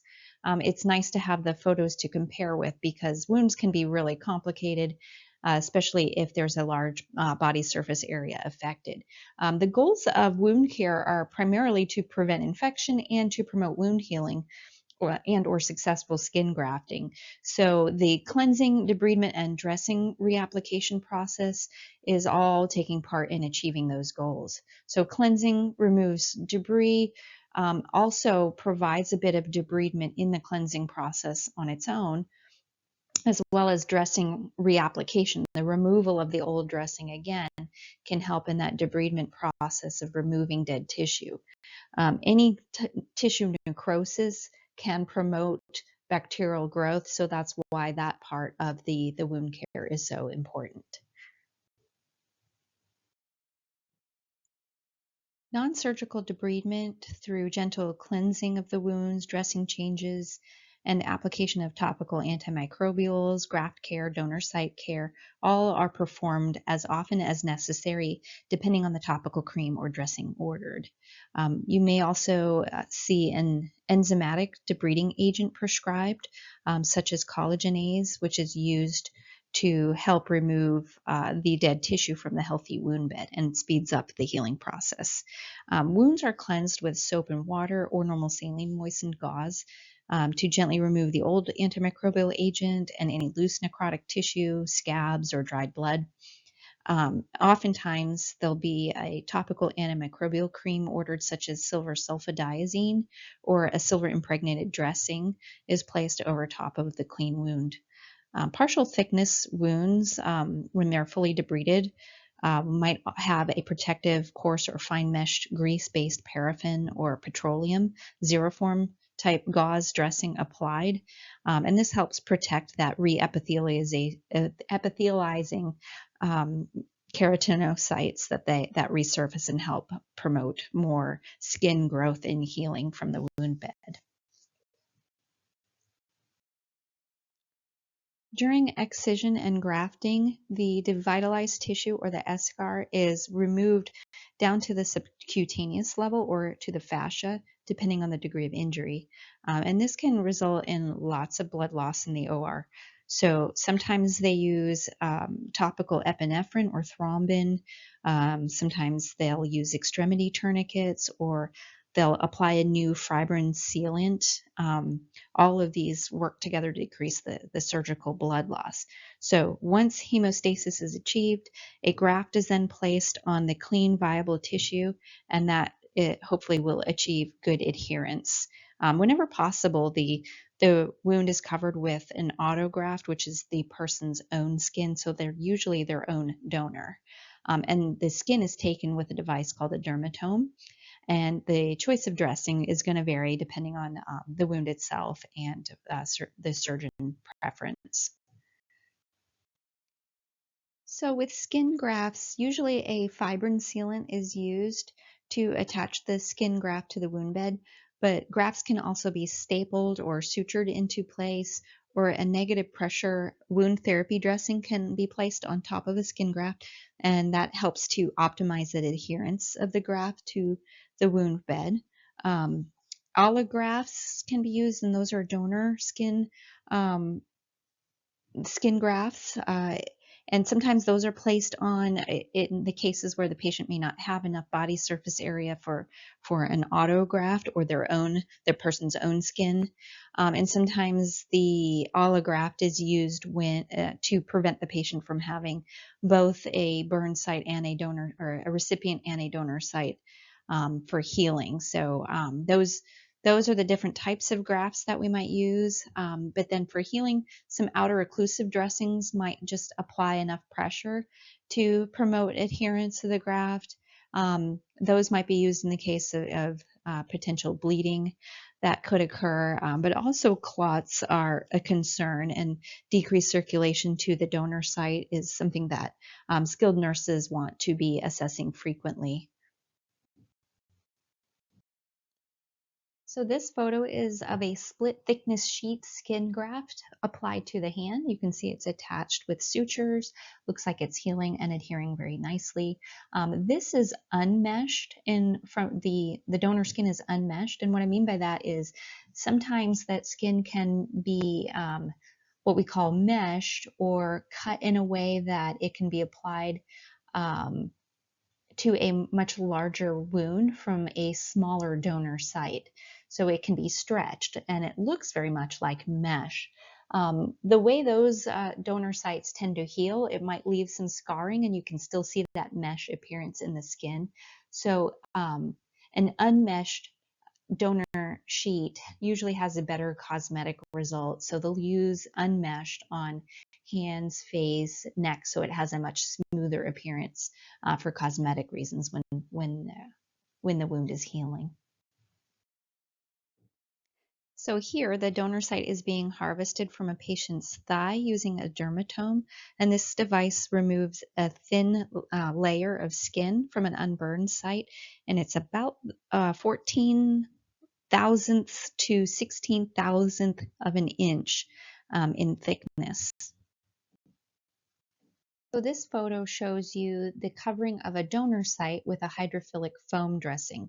So the goal of the donor site care is to promote a rapid, moist wound healing and of course decrease pain at the site. It's pretty uncomfortable to have part of your skin removed there.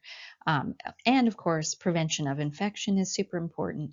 So the type of dressings used can vary from one burn center to another. Sometimes there are transparent dressings like an opsite, which we use those in Baptist, or xenograft or silver sulfadiazine is used again, or a silver impregnated dressing. And these hydrophilic foam dressings, I've seen these at Baptist as well. This is all helping to promote faster healing and keeping that area moist during that healing process. And usually the average healing time for a donor site is about 10 days to 14 days.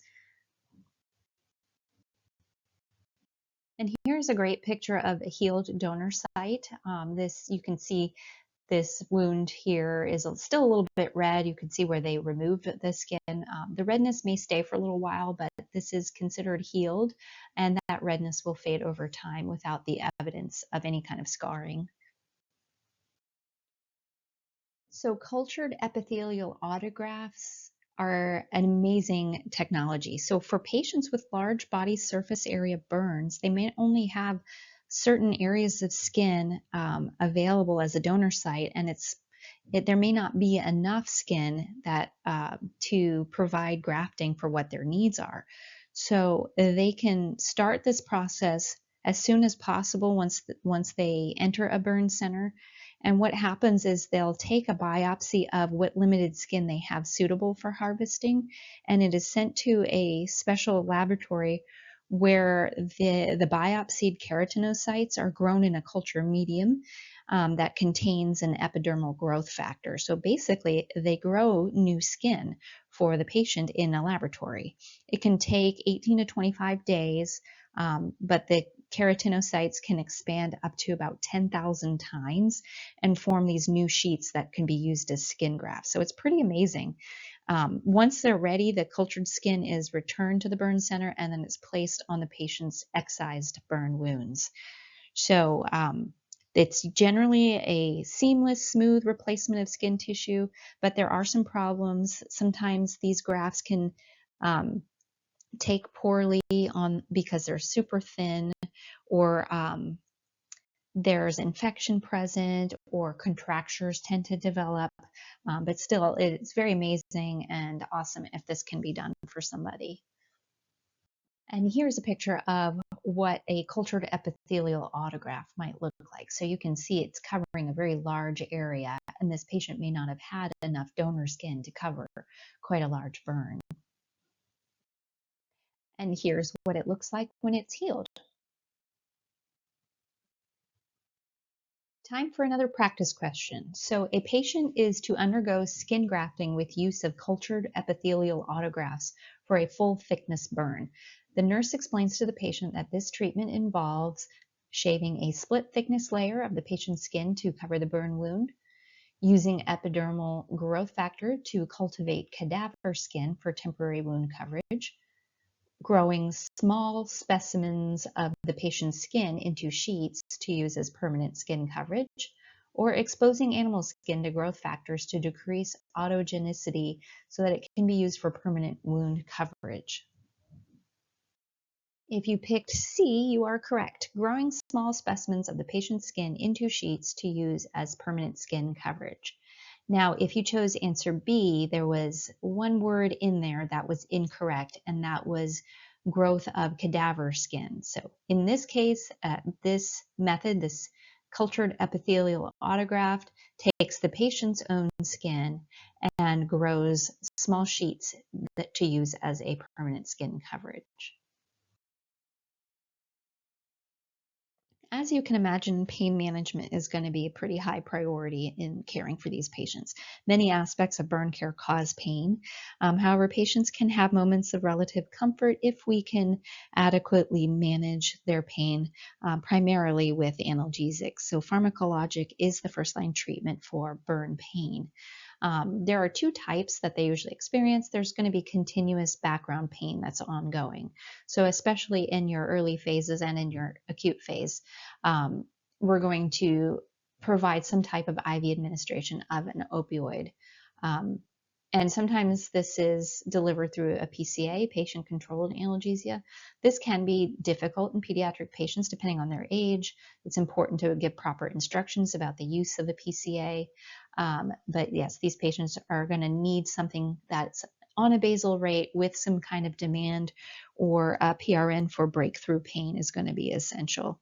Um, we can move on from IV, or if the patient does not have an IV, we can give a slow release um, dose of something like MS-Contin twice a day, so a sustained release type pain medication, or we can just provide around the clock um, scheduled PRN or scheduled pain medications instead of a PRN medication.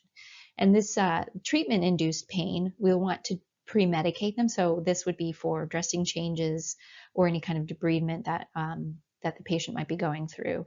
Oftentimes, a short-acting analgesic like fentanyl would be used in this case, or some kind of conscious sedation. So elimination of all pain is going to be very difficult. And this is a hard concept for children to understand. They have an expectation that we should be able to remove all of their pain.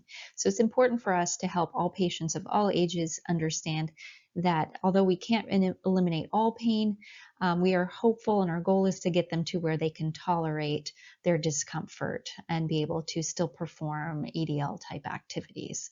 So relaxation, breathing techniques, guided imagery, hypnosis, biofeedback, all of the non-drug strategies, music therapy, all can help people cope with their pain.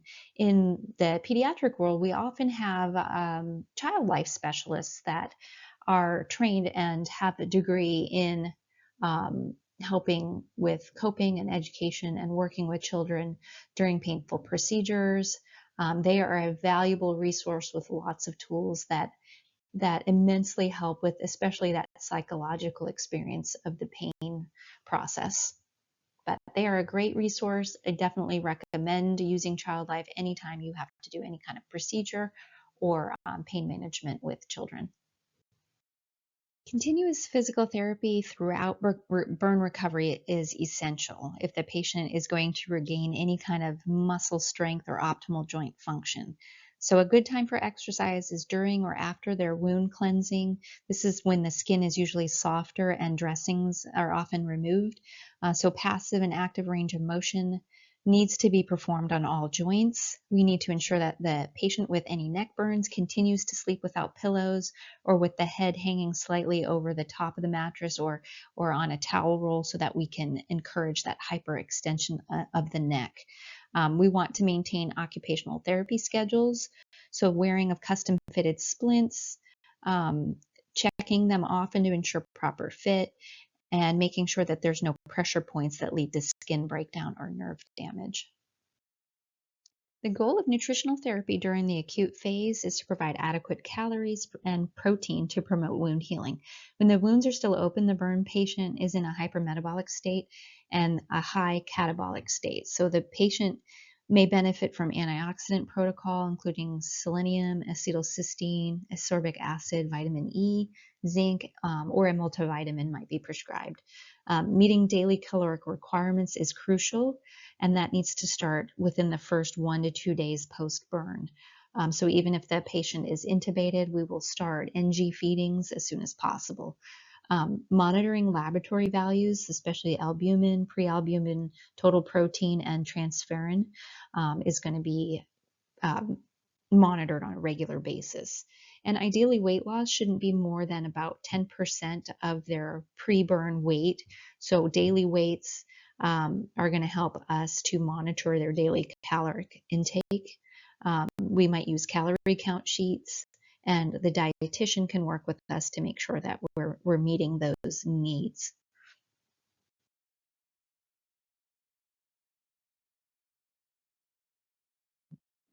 So we have covered the emergent phase and the acute phase, and now we're on to the rehabilitation or restorative phase. In this phase, the wounds have nearly healed and the patient should be engaging in some level of self-care. So the goals for the patient are working towards resuming a functional role in society and rehabilitate from any functional or cosmetic post-burn reconstructive surgery. So the pathophysiology in the rehabilitation phase is essentially the burns have healed either by the spontaneous reepithelialization or by skin grafting. The wound has closed, so layers of keratinocytes are beginning to rebuild the tissue structure, and collagen fibers are adding strength to those weakened areas. So this is restorative. So in about 4 to 6 weeks, the area of healing becomes raised and hyperemic, meaning there's more blood flow to that area. So you see a deeper redness as the blood vessels are continuing to work to heal the area. If adequate range of motion is not started at this point, that new tissue will shorten, causing a contracture. So the stretching is still super important in this phase. Mature healing is reached at about 12 months, and this is when the suppleness has returned and the pink or red color has faded to a slightly lighter hue than in the surrounding unburned tissue around it. It takes longer for more heavily pigmented skin to regain a darker color because many of the melanocytes have been destroyed. And sometimes the skin does not regain its original color at all. Scarring has two components, discoloration and contour. The discoloration fades somewhat with time. However, scar tissue tends to develop altered contours, meaning it's not flat. It has like slightly raised but becomes a little bit elevated or enlarged above the original burn area. Burn providers believe that pressure can eventually help keep scar flat. Gentle pressure is maintained on the heel with custom fitted pressure garments, which shouldn't be worn over unhealed wounds, only if they are healed. And it's usually removed only for short periods while bathing. So you may see these compression-like garments on patients in this rehabilitation phase. But the patient typically experiences discomfort, like itching where the healing is occurring. So water-based moisturizers, use of oral antihistamines such as hydroxyzine or Atarax can help reduce that itching. Sometimes massage oils, silicone gel sheeting, or gabapentin and injectable steroids can help with some of that discomfort. So the most common complication during the rehabilitation phase is contractures. And again, we've discussed this previously, and this develops because of shortening of the scar tissue in the flexor tissues of the joints. So areas most susceptible to these contractures are the anterior and lateral sides of the neck, the axilla, the antecubial fossae in the inside part of the elbow, fingers, groin areas, popliteal fossa, which is behind the knee, in the knees, and in the ankles. So your major joint areas, if there are burns in that area, we're going to be working on range of motion and stretching all throughout the healing process. So we definitely want to keep encouraging that, especially in this rehabilitative phase, and encourage proper positioning as well. And here is a photo of the contracture of the neck. So you can see the scar tissue kind of in that front left lateral side of the person's neck. So this scar tissue is not very elastic. So it can limit the extension of this client's neck. Since the patient may go home with unhealed wounds, it's important to teach the patient and their caregivers the skills for dressing changes and other wound care. Before discharge, it's important to have the patient or the caregiver return demonstration on proper dressing changes and wound care. So we want to make sure that the patient and caregiver also know when to contact the burn team for signs of infection or if they have any increased pain.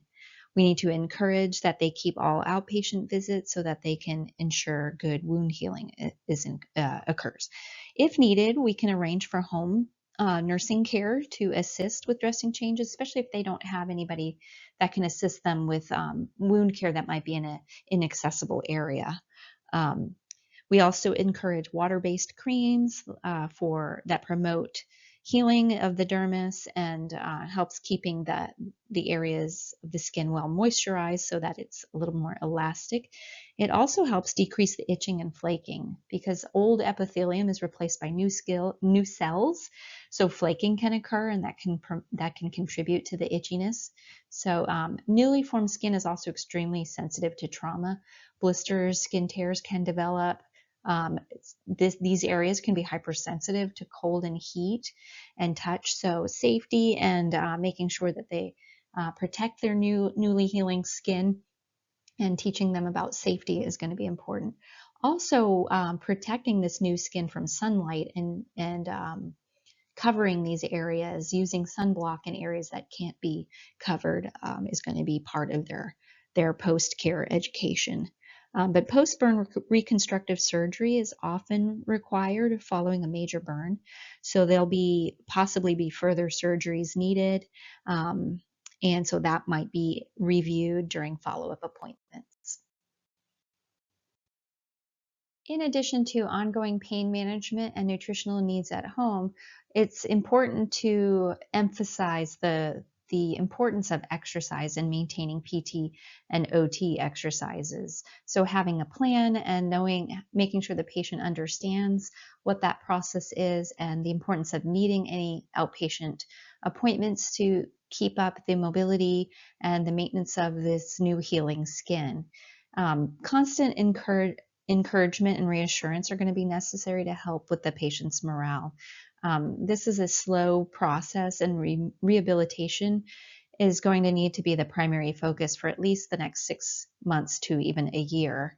So it is a long, arduous process for these patients, and it's essential that we encourage them to discuss these fears regarding the loss of the life that they once knew, the loss of potential function, any temporary or permanent deformities or disfigurements. Some face fears of returning to work or their home life, or they might have financial burdens.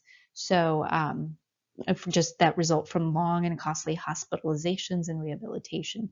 So these are things that weigh heavily on our patients, and we need to provide them with the proper referrals as needed, especially if they have emotional needs and financial needs.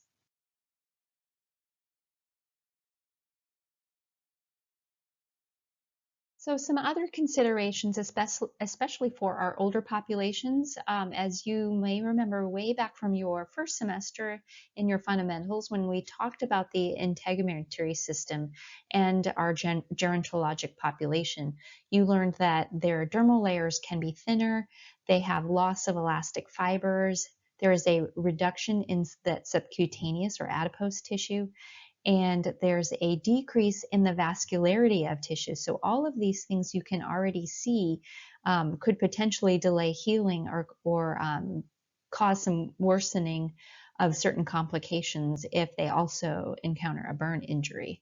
So any possible pre-existing comorbidities can cause complications as well. We mentioned with fluid and electrolyte balance, any kidney problems, or if your patient has a history of diabetes and that stress response increase in cortisol, all kinds of possibilities that could um, create complications in the healing process for this population. Patients and their caregivers can have a lot of emotional and psychological needs during their stay. The course of care can be unpredictable. The length of time can be not what they expected, especially if complications like infection develop during their care. And so we can be an important support for them and to provide encouragement as they're trying to figure out what their next steps are or how to get back on track. So we need to help them manage the range of emotions that they're experiencing during their stay.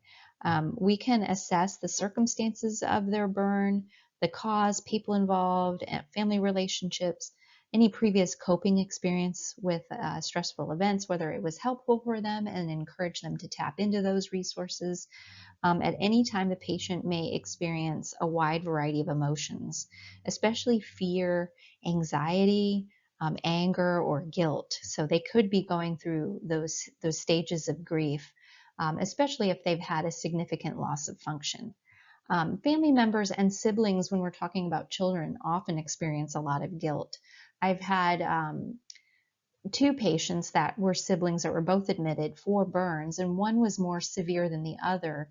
And the one with the lesser injury felt an enormous amount of guilt, feeling it was their fault their younger sibling had more severe burns. So accidents happen, and it's important to make sure we get them the proper emotional resources and some counseling, especially if this burn, it's usually a pretty traumatic event for most people.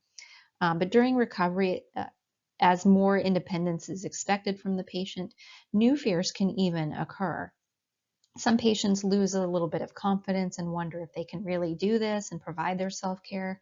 Or if they've been disfigured, they wonder if they're a desirable person. How can I go outside looking like this?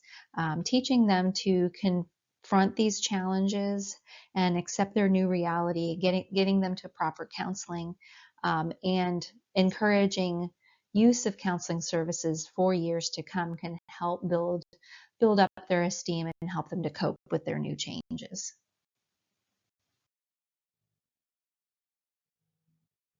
So a person's self-esteem, as I mentioned, can be adversely affected from a burn injury.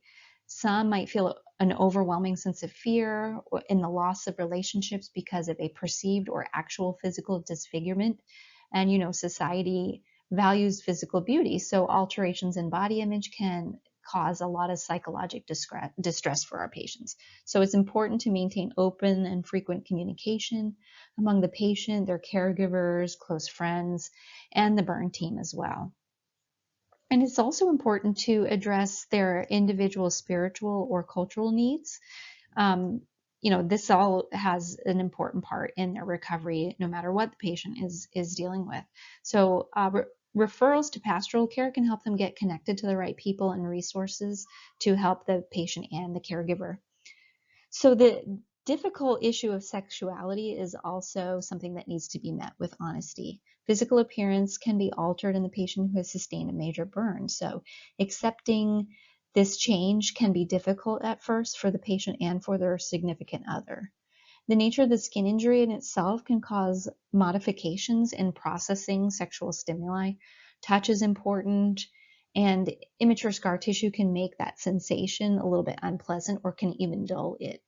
So this can be transient, but the patient and partner need to know that it's normal and they should receive anticipatory guidance from the healthcare team to avoid any undue emotional strain. So getting referrals to emotional care or counseling is going to be super important. And then lastly, caregiver and patient support groups can be super beneficial in meeting their emotional needs at any phase in this process. Getting them connected to others that they can speak to who have experienced burn trauma, both in terms of confirming their feelings, that they're normal, and then sharing helpful advice can be found in a lot of these support groups. And lastly, it's important for you to recognize the needs that you might have in caring for these patients. These patients tend to be in the hospital with us for a long period of time, and we really get to know the families and the patients, of course, themselves in the days and weeks that we spend with them. And this can be super fulfilling for us for the most part, especially when we see significant improvement in wound healing and the patient starting to gain more of their independence back. But it can be difficult, especially in those early days with the intensity of the pain that the patient's experiencing, the unpleasant sight and smells of the wounds as they're healing and draining. And being part of that process can be draining on us emotionally as well. So it's super important to reach out to coworkers, employee assistance programs, managers, just even the hospital chaplains are there for the staff and not just the patients. So reach out to your resources. And this goes with any difficult times that you're experiencing, no matter what type of unit you work on. And we can't encourage this enough to our students, that these resources are there for you. We don't want you to burn out. We want you to have a good work-life balance. And it can be complex or complicated to take care of patients, especially on a burn unit, but it can be rewarding and very fulfilling as well. So practicing good self-care, making sure that you're meeting your emotional needs, your nutritional needs, your sleep, and your exercise is going to be an important part of that. So peer support groups for nurses are helpful, and in coping with difficult feelings that you have. Burn nursing can be physically, psychologically, and intellectually demanding. But like I said, it has a lot of rewards with it. So make sure you're tending to your own self-care. Make sure you have a good work-life balance, that you spend time with family and friends. Find time to rest and relax at home. That's part of self-care, so that you can be stronger for your patients when they need you the most. And thank you for your time and attention to this presentation. I know a recorded lecture isn't as ideal as in person, and although I would have loved to have been there to have open discussion with you, I do want to make myself available. I'll leave my email in the notes section of this slide in case you wanted to get in contact with me if you had any questions about the lecture or just about burn care nursing in general, or even pediatric nursing. I'm happy to be there for you. I wish you all the best of luck going forward in your exams and, of course, in your course. You're almost there.